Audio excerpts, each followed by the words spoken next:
Sugar বা চিনির রাসায়নিক সংকেত C12H22 ও 11 এইটাই মূলত কার্যকরী সমাধান। গত একটি ভিডিওতে জানিয়েছিলাম পিএইচ লো, অ্যালকালিনিটি লো হলে কি করণীয়। আজকের ভিডিওতে জানাবো পিএইচ হাই এবং অ্যালকালিনিটি লো। হাই এবং লো এটা থাকলে তখন কি করণীয়। আসলে পিএইচ হাই এবং অ্যালকালিনিটি লো থাকলে অনেকে এই ব্যাপারটা না বুঝে বিভিন্ন ধরনের অ্যাপ্লিকেশন করে, সেই ক্ষেত্রে পিএইচটাও কমে না, অ্যালকালিনিটিও বাড়ে না।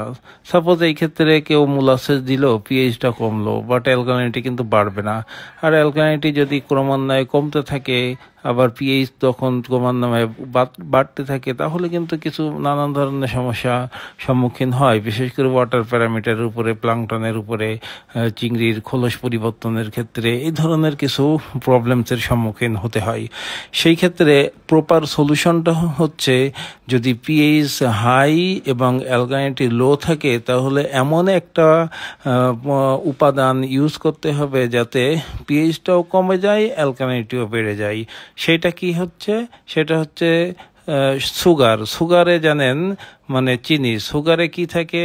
সুগারের সংকেত হচ্ছে C12H22 ও 11।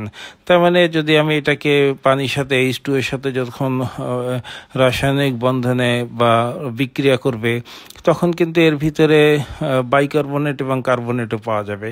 কারণ C12H22 ও 11 এর ভিতরে HCO3 আছে এবং CO3 আছে। তাহলে এই দুইটাই কিন্তু পানির সাথে আয়নিক বন্ধনে আবদ্ধ হয়ে অ্যালকালিনিটা কিন্তু বাড়ায় দেবে। আবার অপর ক্ষেত্রে চিনিটাও জানেন যে বিশেষ করে ব্রাউন সুগার, এটাই কিন্তু মোলাসেসটাও কিন্তু এর ভিতরে থাকে, তার মানে গুড় থাকে। তা আপনারা তো সবাই জানেন সহজ ভাষায় যে আপনারা চিটা গুড় বা গুড় ইউজ করেন, এটা কিন্তু পিএইচটাকে কমায় দেয়। তার মানে কি, যদি আমি একবারে যদি সুগার বা ব্রাউন সুগারটা দিলে আরও ভালো হয় ইউজ করি, তাহলে পিএইচটাও কমে গেল এবং অ্যালকালিনিটিও বেড়ে গেল।